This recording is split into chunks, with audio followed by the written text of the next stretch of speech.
Bonjour à tous. Aujourd'hui, nous allons parler de la foi de réussir ou la foi d'échouer. Échouer ou réussir, c'est une question de foi. Et nous allons comprendre que finalement, la foi est une clé. Vous savez, nous sommes toujours au milieu de la réussite et de l'échec chaque jour. J'insiste sur être au milieu. Nous sommes toujours au milieu, soit de réussir, soit d'échouer. Et chaque jour, nous avons la clé à la porte de la réussite ou à la porte de l'échec. Cette clé est là. Cette clé est là. Elle est à la porte de la réussite ou à la porte de l'échec. Lorsque nous lisons la parole de Dieu dans Éphésiens, le chapitre 3, Paul disait aux Éphésiens ce qui suit. Or, à celui qui peut faire par la puissance qui agit en nous infiniment au-delà de tout ce que nous demandons ou pensons. Restons un tout petit peu sur ce passage pour comprendre. Paul parle en disant à celui qui peut faire. Là, c'est une personnalité. À celui qui peut faire. Mais il fait par quoi?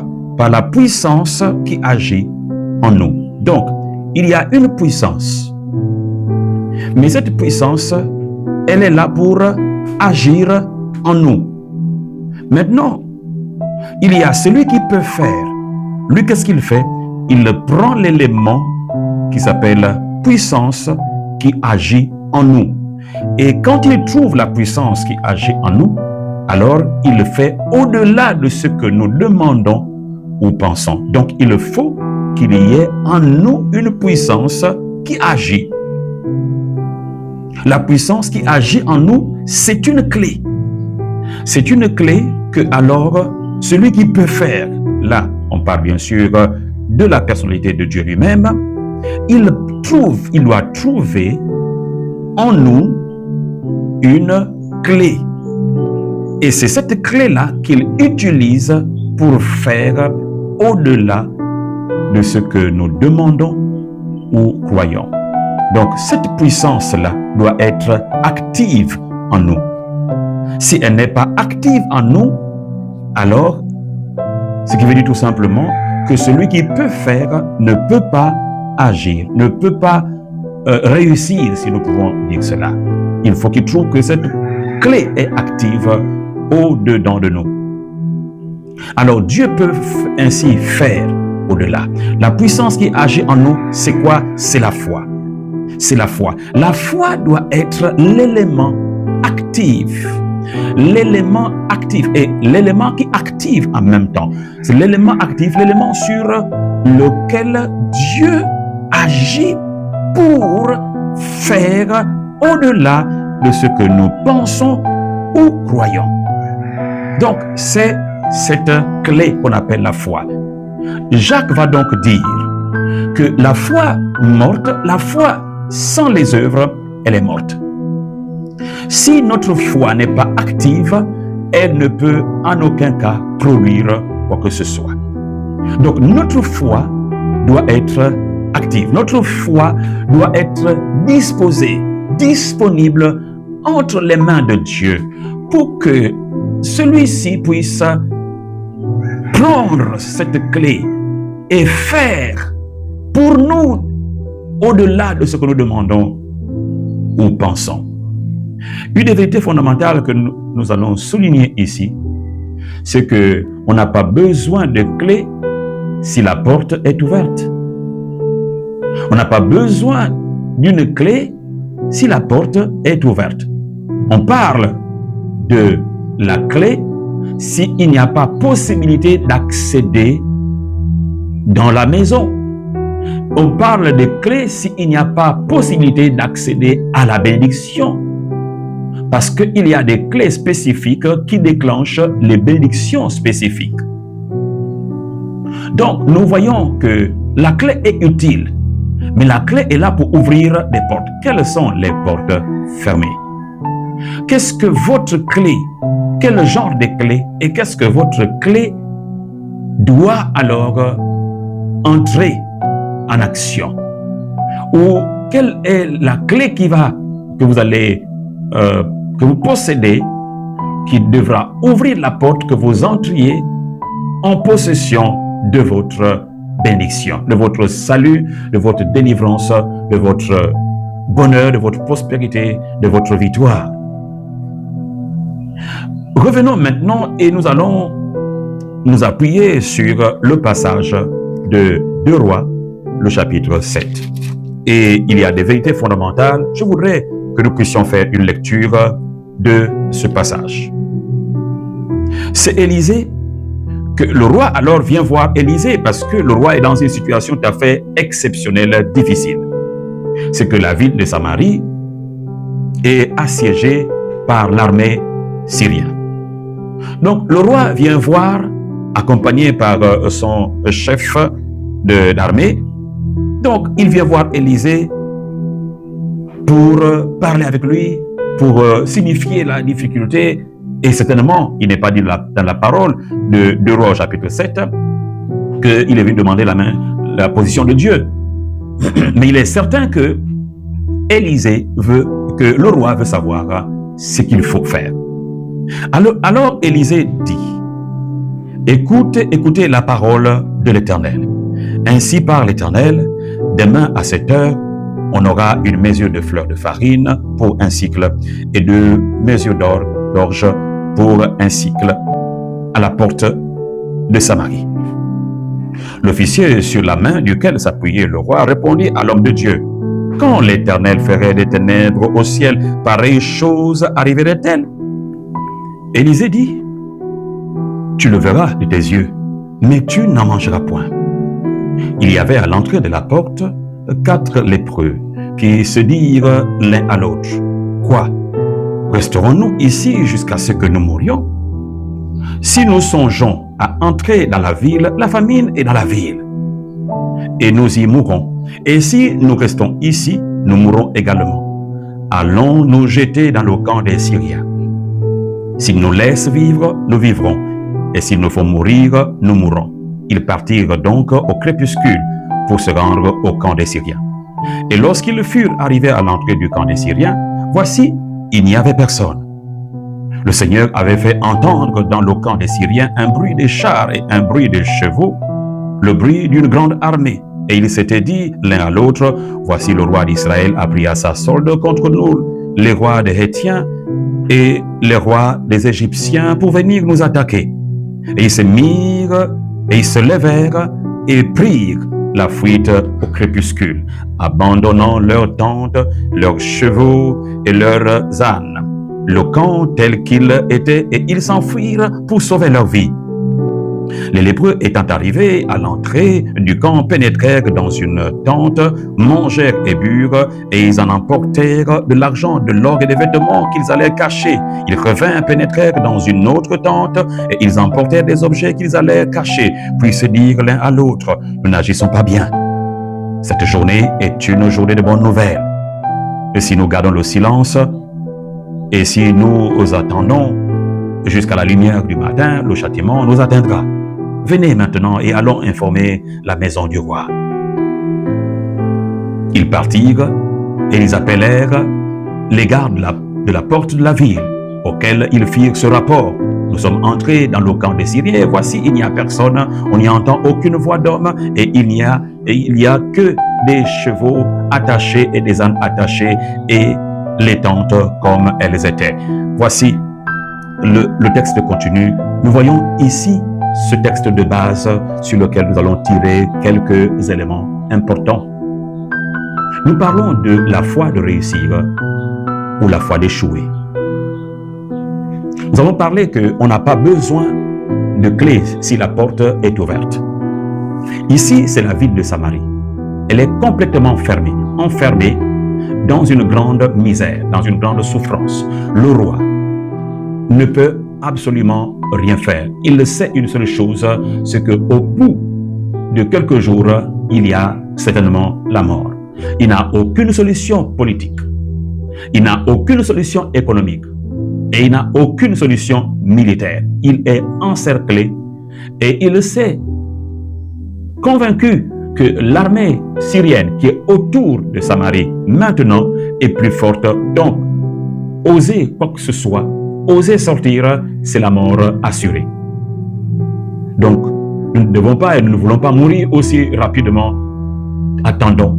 Et le roi va consentir avec son groupe, avec ses chefs de guerre, ses chefs stratégiques, de pouvoir faire quoi? Rester sur place. Rester sur place. Donc, ici, nous voyons que le roi consulte finalement l'homme de Dieu. Il arrive chez Élisée. Et il s'est dit, certainement, politiquement, militairement ou encore économiquement, je n'ai pas de résultat. Donc, je dois aller voir auprès de Dieu s'il y a une solution. C'est ainsi que, lorsqu'il arrive chez Élisée, la Bible ainsi déclare, Élisée dit, écoutez la parole de l'Éternel. La parole prophétique, la dimension de demain, la dimension future était entre la bouche d'Élisée. Et il était important que maintenant, cet homme puisse écouter la parole prophétique. Donc, il dit à Élisée, qu'est-ce que j'ai fait? Le roi dit à Élisée, qu'est-ce que j'ai fait? Élisée dit, demain. Alléluia. Il y a donc un avenir. Il y a une gloire demain. Mais tout est fermé aujourd'hui. Tout est fermé, barricadé, comme Jéricho. Personne n'entre, personne ne sort. Et la crainte est là. Beaucoup d'hommes et de femmes sont dans la crainte, la peur de demain. La peur, qu'est-ce que mes enfants deviendront? Moi-même. Je suis dans une certaine misère, pas de travail. Je fais certaines entreprises ou certains plans qui ne réussissent pas. Alors, le demain semble être sombre. Mais là, il y a la parole prophétique qui se trouve dans la bouche de l'homme de Dieu. Élisée dit alors, oui, demain, il y a quelque chose. Demain, les choses vont changer. Et je voulais dire à quelqu'un, demain, les choses vont changer. Parce que Dieu a dit, Jérémie 29, verset 11, j'ai des projets de paix pour toi et non de malheur. Donc demain.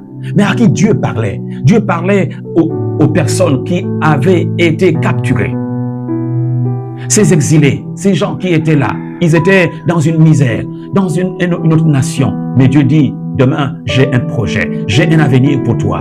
Et c'est ça que l'homme de Dieu, Élisée, va donc dire ici au roi. Demain, la solution alors viendra. Vous voyez, ici, nous avons la clé de la réussite, c'est la parole prophétique. Il faut déclarer la parole de Dieu. Il faut déclarer la parole de Dieu. Élisée a déclaré, il croyait que c'était la clé pour Samarie, que demain pour Samarie devait être glorieux, alors il a proclamé cela. Demain pour toi, demain sera glorieux. Il faut alors proclamer cela. Demain viendra la solution. Demain, ce sera un jour nouveau. Demain, ce sera un jour de gloire. Demain sera un jour où les portes s'ouvriront. Demain sera un jour de guérison. Demain sera un jour de prospérité et de réussite. Demain, il y a un demain qui est prévu, qui a été mentionné par Dieu. Et ce demain arrive à tes oreilles. Déclare, proclame, crois à cela. Mais, vous voyez, ce que nous voyons ici, c'est que la parole prophétique représente la clé sur la porte. Que quelqu'un donc utilise pour ouvrir. La clé peut être à la porte, mais si vous ne la tournez pas, alors cette porte sera toujours fermée. Prenez la parole prophétique et tournez-la. C'est pourquoi, lorsque nous lisons Éphésiens 3, que nous avons lu tout à l'heure, nous avons écouté, la puissance qui agit en nous, il faut faire agir la foi, il faut tourner la clé. Vous voyez, il faut tourner la clé. Parce que si la clé, s'il n'y a pas de proclamation, même si la parole est écrite, mais si elle n'est pas déclarée, si elle n'est pas proclamée avec foi, alors cette parole ne peut pas alors ainsi agir. Tournez la clé. Agissez avec foi. Tournez votre foi. Déclarez votre foi. Déclarez, dites demain, ce sera un jour nouveau. Dites, il y a la guérison. La guérison arrive. Il y a une porte ouverte. Dites, il y a une promotion. Dites que le pays changera demain. Demain, il y a une autre nation, un autre pays demain. Pourquoi? Parce que c'est dans le cœur de Dieu. Vous voyez? Donc, mais il y a aussi la clé de l'échec. La clé de l'échec. Le verset 2 nous dit alors, l'officier sur la main duquel s'appuyait le roi répondit à l'homme de Dieu. Quand l'Éternel ferait des fenêtres, quand l'Éternel ferait des fenêtres au ciel, pareille chose arriverait-elle? Vous voyez, il y a beaucoup de personnes qui sont bloquées dans pareille chose arriverait-elle. C'est tellement beau. Je n'ai pas assez d'instruction, je n'ai pas assez de foi, je ne suis pas d'une belle famille, je n'ai pas assez d'instruction, je n'ai pas beaucoup prié, je n'ai pas de parents. Comment est-ce que cela peut-il arriver? Qui me donnera alors la possibilité de réussir?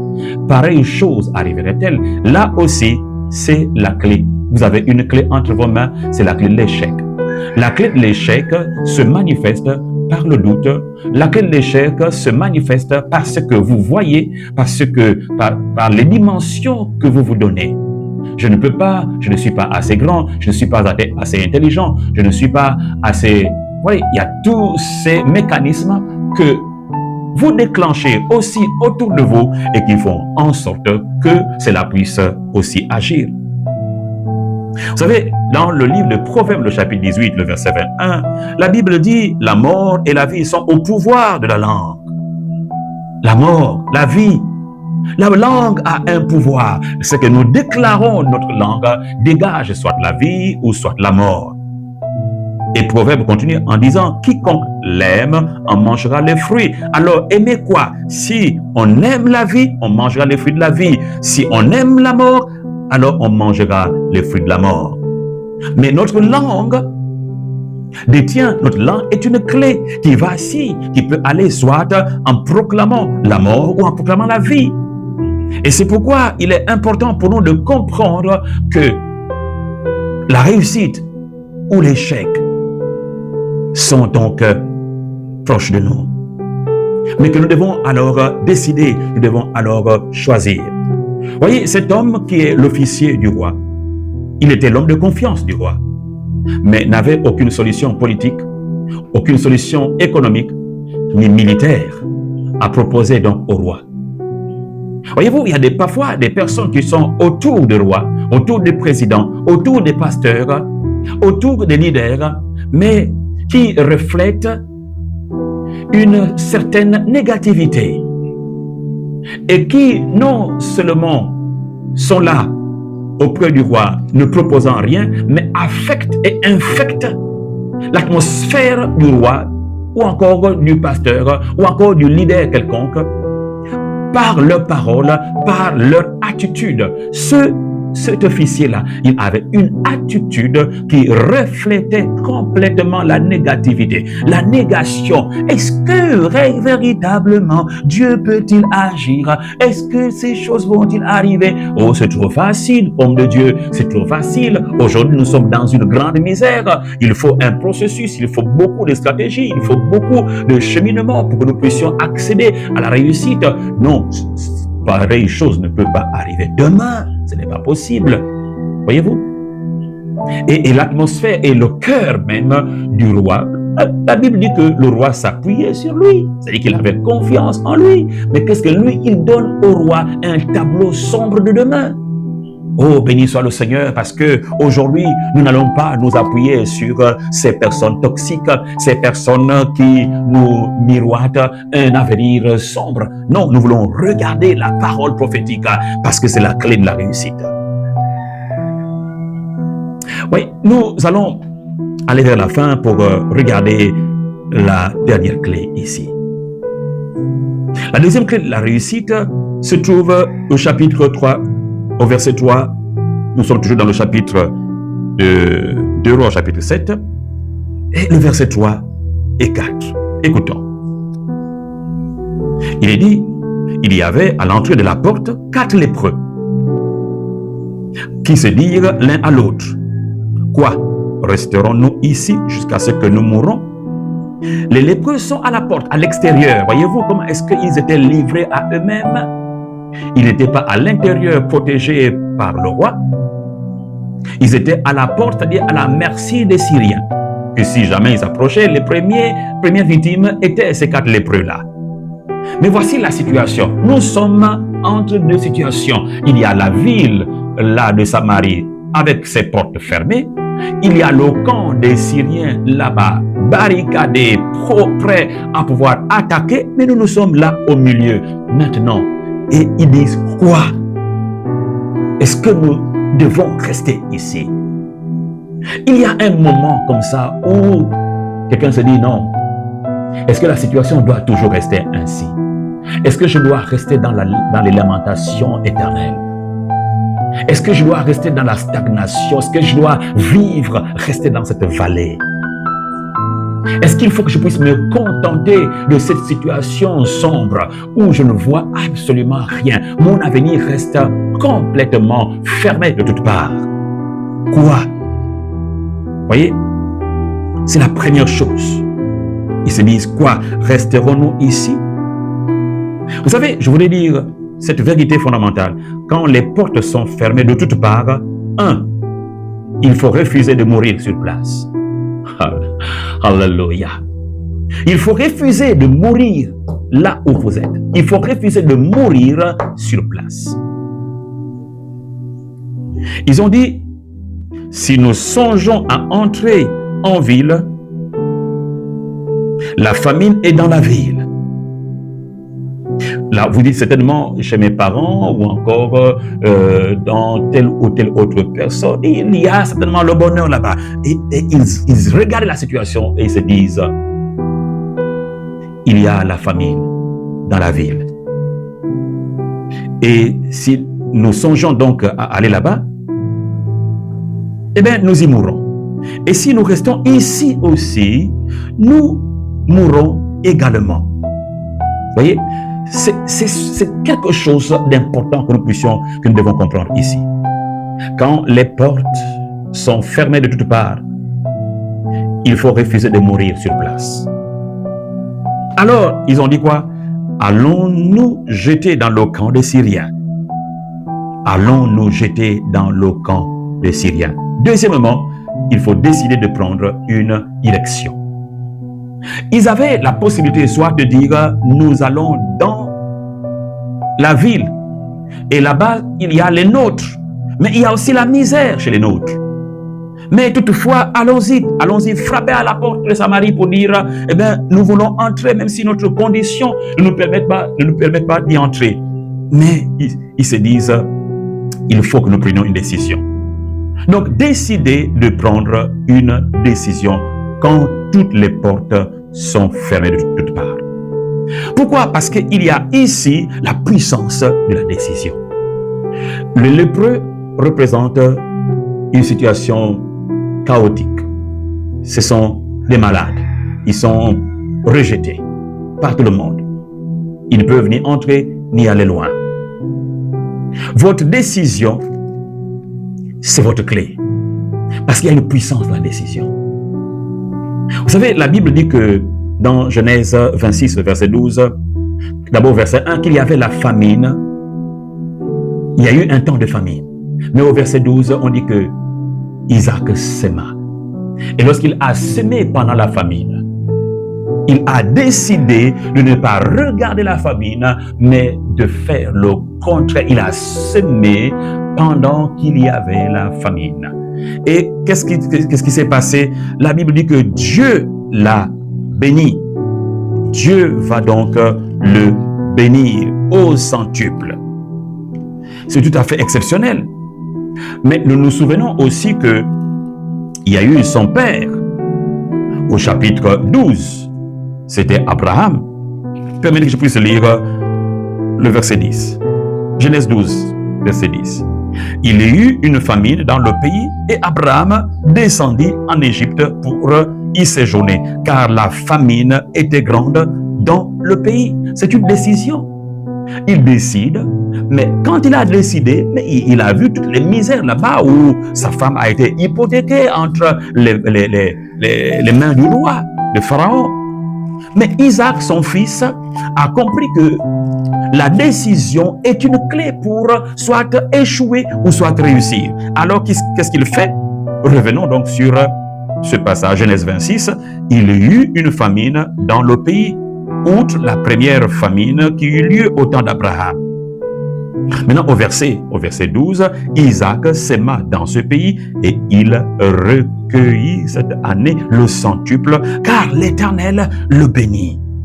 Cet homme, verset 13, cet homme devint riche et il alla s'enrichissant de plus en plus jusqu'à ce qu'il devint fort riche. Il n'a pas regardé la famine. Il a décidé d'aller contre cette famine. Il a décidé d'aller contre le vent. Contre le vent. Ainsi, l'échec, la réussite et l'échec sont attachés à la décision. Proverbe 10, verset 4. La Bible dit, celui qui agit d'une main lâche s'appauvrit, mais la main des diligents enrichit. Que Dieu bénisse sa parole et que Dieu vous bénisse dans votre décision. La foi de réussir ou la foi d'échouer, vous êtes au milieu. Qu'allez-vous faire aujourd'hui? Quelle est votre décision? Parce que votre décision, c'est votre demain. Que Dieu vous bénisse. Amen.